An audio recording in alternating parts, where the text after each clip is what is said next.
Hello everyone from Chelsea Fan TV. I hope you're all doing as well as you can. Dan, I was sat with you for this one. We lost 3-1 against Brighton.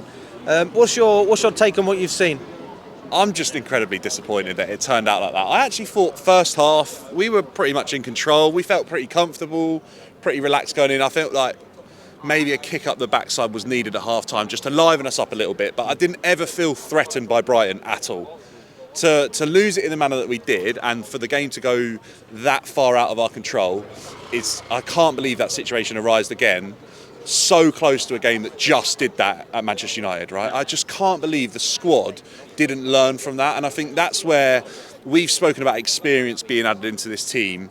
It still isn't there in this squad, right? Because I don't think it happens so close to each other. And I think it's incredibly disappointing, to be honest with you. So, yeah, really frustrating to lose 3-1. And I think the start of the season's been pretty poor. Well, it's been very interesting, to say the least. So much expectation as well going on after winning the Club World Cup. And that expectation slowly died down. I think there was very much a 50-50 sense to this game. Didn't really know if we would win or lose. Yeah. I felt we'd draw. I said to Charlie, literally, as I met him in the ground, I said, we're drawing today. So I wasn't that confident going into it. I think just with the performance off the back of Luton, the United game, some murmurs that are coming out of the club, I felt like very early on this season, reality set in just about what the Club World Cup actually was, what the Conference League actually were in terms of competitiveness. The PSG game looks like a massive anomaly now in terms of our performance. And I think our performance this season, bar probably the West Ham game, even though they're not very good, the Palace result is probably looking like our best performance of the season, and they've just beaten Liverpool today, so that shows what sort of level Palace are at. I think Fulham, we got a little bit lucky to get that result. Lincoln arguably not good enough against a team that are way down the pyramid. I think there's been a bit of a reality check at the beginning of this season with what this team can go on and achieve, where Maresca's at as a manager, at where this squad is at, where the recruitment was at. I think we felt like the transfer window was really good. The squad looks shallow already with a few injuries, few suspensions. The manager, we had a lot of confidence in what he might be able to do.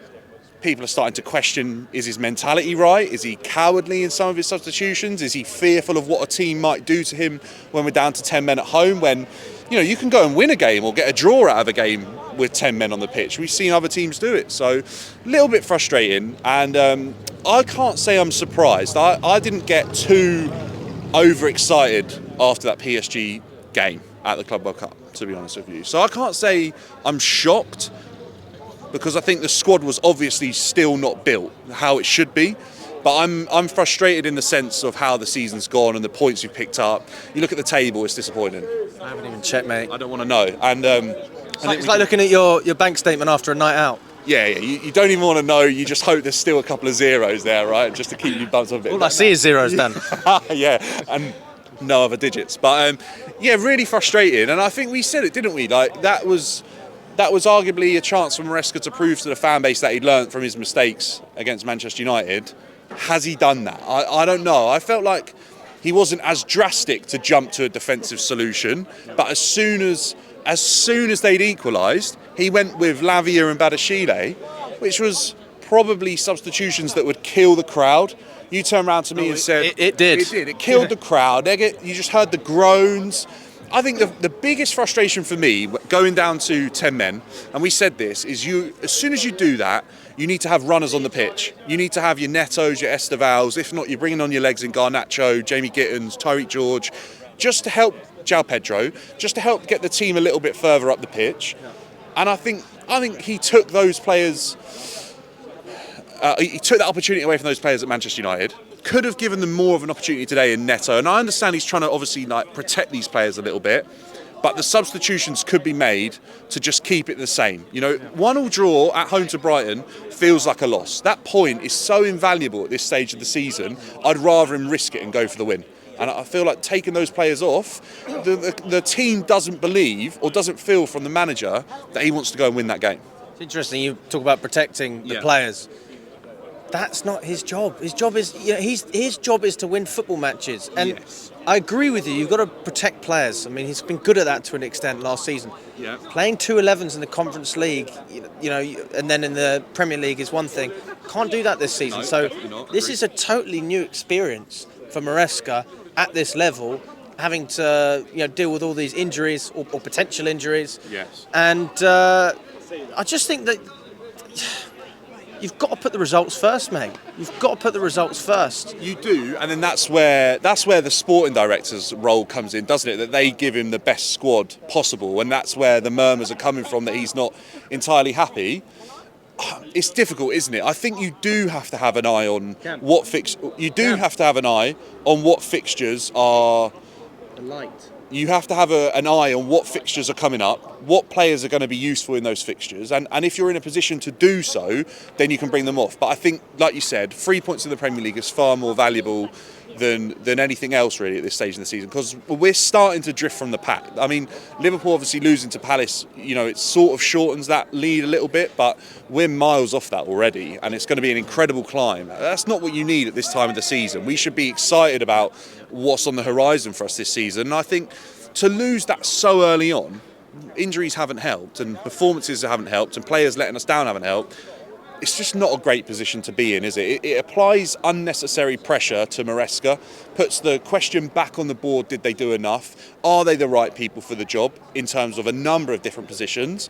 Where does the club stand? I don't want to be too negative around it, but I think we need to see better from a lot of people involved, and I think that stems right from the players all the way up to the top of the club.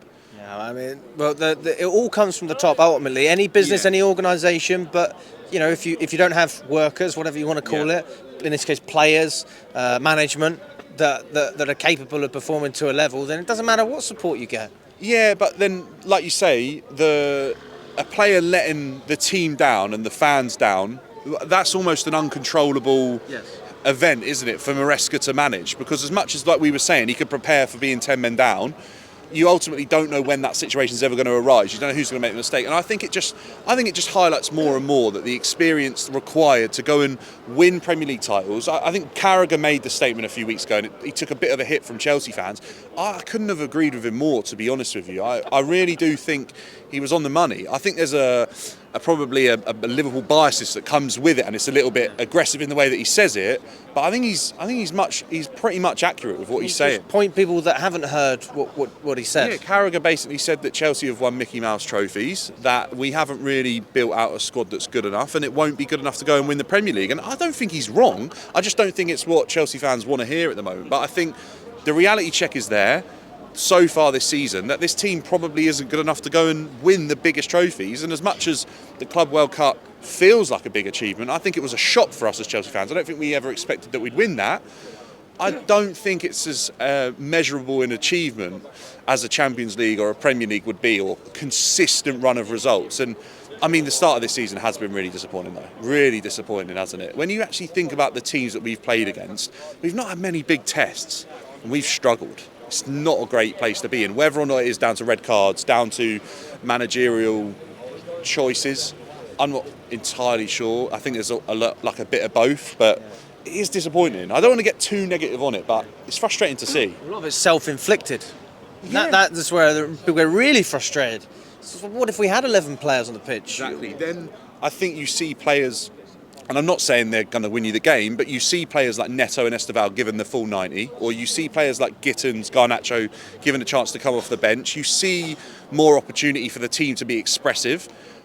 As soon as a player does what Chalobah did today, and I know there's other people, but Chalobah is the one that commits the foul. In that moment, I'd almost rather concede, and I think Maresca said that about Sanchez against United.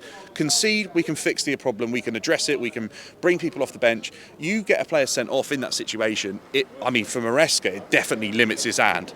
He will then go incredibly negative. I think his thought process to a red card is damage limitation, whereas I think some of us view a red card as an opportunity to remain in the game but do what we can to try and get something beneficial out of it. I think Maresca thinks, I'm going to lose this game now. How much can I protect our team, and goal difference wise, what can I limit it to? And I actually think it invites more pressure, to be honest. I think we saw that against United and we saw that against Brighton today, and he's conceded a bag of goals. It's crazy. Predictions for Benfica? Oh, that nostalgia hit with Jose coming is going to be big, isn't it? I think that'll be a throwback that the fans will make themselves loud and clear. I think that's something that feels a distant memory now with the success we had under him. I reckon we get a draw. I don't know. I was chatting to Charlie just saying about the Club World Cup against Benfica, and I didn't think we were that good, but Charlie thought it was a convincing 1-0. I know it's a different side from who we played in the Club World Cup, but it's going to be a tough test. I think that's what we're going to learn, that like you were saying, the competitive nature of the fixtures, game in, game out, is going to be a whole new challenge for Maresca, and you can't rotate. So he's got to play players like João Pedro again, a lot of minutes, Neto a lot of minutes. That's where the squad could be built better. So yeah, a draw for me. I think I would be okay with, considering where we've been, because I think you can build on the draw against Benfica and it doesn't kill us going into Anfield. But obviously I'd love a win. But who knows? I don't know too much about where Benfica are at the moment. So yeah, lots of drama, mate. Lots of drama brilliant. today.